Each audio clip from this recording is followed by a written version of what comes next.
Good morning, students. As we completed our chapter number 3 yesterday, today we are doing the question answer of the same chapter. And let's see the question answer. हम question answer समझ लेते हैं explanation से. How can you identify the things? हम चीज़ों को कैसे पहचानते हैं? This is the question number 1. Okay, and the answer is we can identify the things by touching with our fingers. हम चीज़ों को अपने उंगलियों से टच करके पहचान सकते हैं. Name the native country of Louis Braille. Louis Braille की नेटिव कंट्री मतलब वो मूलतः कौन से देश का रहने वाला था, ये हमें बताना है. बताइए कौन था Louis Braille? Yes, the developer of Braille script, the inventor of Braille script. Braille script का जिन्होंने इन्वेंशन किया था. तो अगर आपका क्वेश्चन चेंज होकर ऐसे आ जाए कि who invented the Braille script, तो भी आपको आंसर आना चाहिए, क्योंकि हमने बार बार चैप्टर समझा है, तब आपको इंस्ट्रक्ट किया है कि बेटा मैं आपको 7 क्वेश्चन कराऊँ, 10 कराऊँ, 20 कराऊँ, but then and then it may be possible कि आपका क्वेश्चन जो बोर्ड में पूछा जाएगा वो इन बिटवीन द चैप्टर होगा, है ना. 4 टाइप के क्वेश्चंस हमें पूछे जाते हैं. एक अंडरस्टैंडिंग लेवल के होते हैं, ठीक है. एक कंटेंट केवल लर्न करने के बेस पर होते हैं. एक रिकग्नाइजेशन करने के बेस पर होते हैं, ठीक है. जैसे रिकग्नाइजेशन करने के बेस पर आपका क्वेश्चन ऐसा हो सकता है कि the alphabet Y is written in symbolic language. Symbolic language जो डेफ एंड डम के लिए यूज़ होती है, अपने फिंगर्स. तो अपने बुक में से आपको ब्रेल स्क्रिप्ट वाले A to Z अल्फ़ाबेट और सिम्बोलिक लैंग्वेज के A to Z अल्फ़ाबेट दोनों यूज़ करना है, जो आप गेमिंग में कर सकते हैं. क्लियर है. अपना नाम लिख कर देखिए, है ना. अपने फ्रेंड का नाम लिख कर देखिए ब्रेल स्क्रिप्ट वाले डॉट्स के साथ. और क्या करेंगे, और सिम्बोलिक लैंग्वेज के साथ अपना नेम बता के देखिए. एज लाइक ए, तो ए का सिंबल कैसे होता है. एन, तो एन का सिंबल कैसे होता है. आई, तो आई का सिंबल फिंगर से कैसे होता है. टी, तो फिंगर से टी का सिंबल कैसे होता है. ए, तो फिंगर से ए का सिंबल कैसे होता है. जब आप सारे सिंबल बना लोगे तो फटाफट से वर्ड बन जाएगा ANITA, अनीता. क्लियर. तो आपको इस तरह से लर्न करने हैं A to Z दोनों, सिम्बोलिक लैंग्वेज और ब्रेल स्क्रिप्ट लैंग्वेज. ठीक है ना. गेम में लर्न करना आपको, fun and game, learn with fun. Clear है. चलिए, so let's see the next main question. Name the native country of Louis Braille. What is the native country of Louis Braille बेटा? It is France. Louis Braille जो हैं वो France के मूलतः रहने वाले थे. Who was Helen Keller? Helen Keller कौन थी? So let's see. Helen Keller was an American author. वो एक अमेरिकन ऑथर थी. ऑथर मीन्स क्या होता है? ऑथर मीन्स होता है राइटर. ऑथर मीन्स क्या होता है बेटा? It is writer. क्लियर. तो एक राइटर थी, अमेरिकन पॉलिटिकल एक्टिविस्ट, मतलब राजनीति में भी सक्रिय कार्यकर्ता थी. And a lecturer. लेक्चरर मतलब जो कॉलेज में टीचर होते हैं या 11th-12th को जो पढ़ाते हैं उन्हें लेक्चरर कहते हैं. तो we can say that a teacher. She was the first blind and deaf person to get BA degree. ठीक है. वर्ल्ड में वो फर्स्ट ब्लाइंड एंड डेफ मतलब जिनको दिखाई भी नहीं देता है, means blind who cannot see, deaf who cannot listen, who cannot here.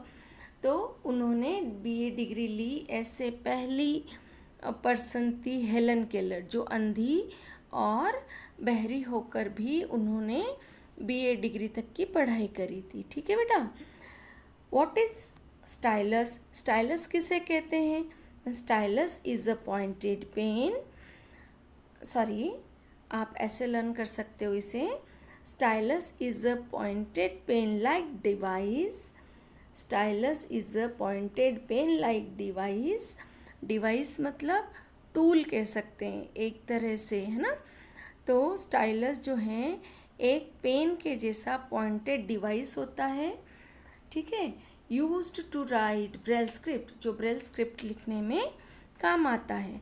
What is cerebral palsy? Cerebral palsy क्या होती है? तो cerebral palsy is a kind of disease. एक तरह की बीमारी होती है. ठीक है. A kind of disease means एक तरह की बीमारी होती है. The organs of patient look normal. जो ऑर्गन्स है, organs means hands, legs. Okay. तो ये कैसे होते हैं? ये नॉर्मल लगते हैं but do not function properly. पर प्रॉपरली फंक्शन नहीं कर पाते हैं.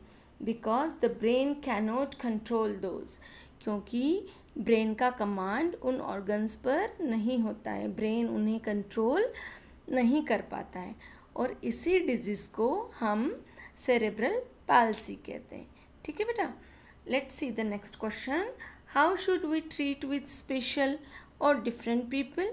अब देखिए ये जो क्वेश्चन है ये आपके दो फॉर्म में आता है. कैसे? आंसर इसी तरह से लिखना होता है बट क्वेश्चन का फॉर्म चेंज होता है ना. उस क्वेश्चन में ऐसा पूछा हुआ हो सकता है, right 3 things that should do and don't with different people. मतलब 3 चीज़ें वो लिखो जो हमें डिफरेंट पीपल के साथ करनी है और 3 चीज़ें वो लिखो जो नहीं करनी है. तो आंसर तो सेम हो जाएगा, है ना. पर क्या होगा, लैंग्वेज चेंज हो जाती है. तो जब क्वेश्चन पेपर में लैंग्वेज चेंज होती है तो हमें घबराना नहीं है. बहुत अच्छे से हमें क्वेश्चन का मीनिंग समझना है और फिर हमें अपनी लैंग्वेज को यूज़ करते हुए आंसर देना है. क्लियर है. तो अगर डू और डोंट्स में आएगा तो आप क्या करेंगे, एक टेबल लाइक फॉर्म कर लेंगे. एक साइड में डू लिख देंगे, एक साइड में आप डोंट लिख देंगे. फिर डोंट में आ जाएगा don't stare at them, don't mock at them, है ना.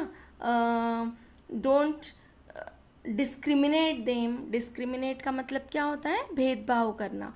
और डू में क्या आ जाएगा, always be ready to help them.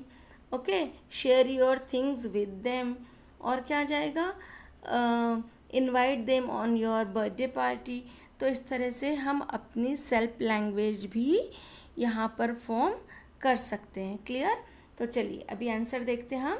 We should have to be ready to help them. हमें सदैव उनकी हेल्प के लिए रेडी होना चाहिए.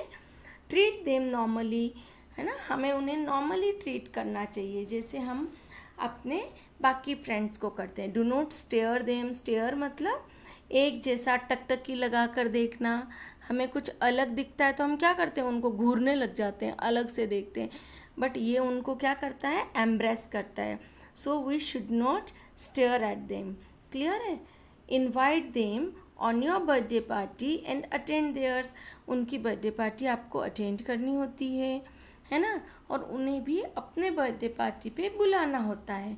ये सेम पॉइंट है ट्रीट देम नॉर्मली. उसी का एक रास्ता बताया कि किस तरह हम उनको नॉर्मली ट्रीट कर सकते हैं. क्लियर है.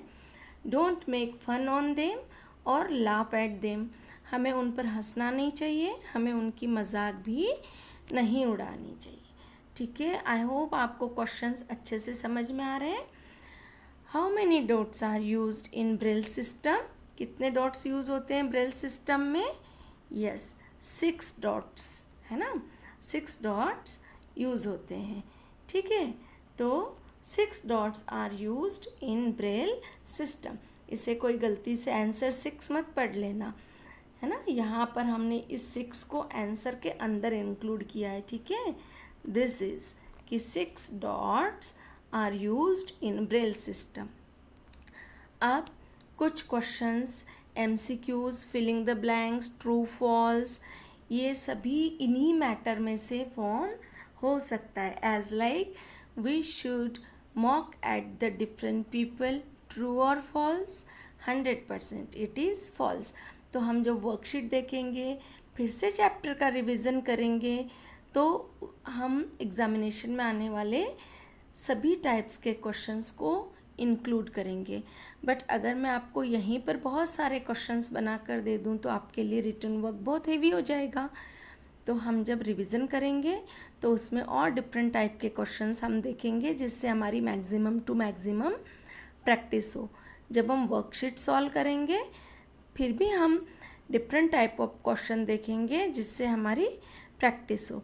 आई hope you understood actually what I want to tell you. आपको समझ में आ रहा होगा कि मेरे कहने का तात्पर्य अगर एक सेंटेंस में बताऊं तो आपको रट्टे मार स्टडी नहीं करनी है, आपको क्लियर कंसेप्ट है ना, इस बेस पर, इस थीम पर आपको स्टडी करनी है। ठीक है बेटा, I again recommend you to go through the book.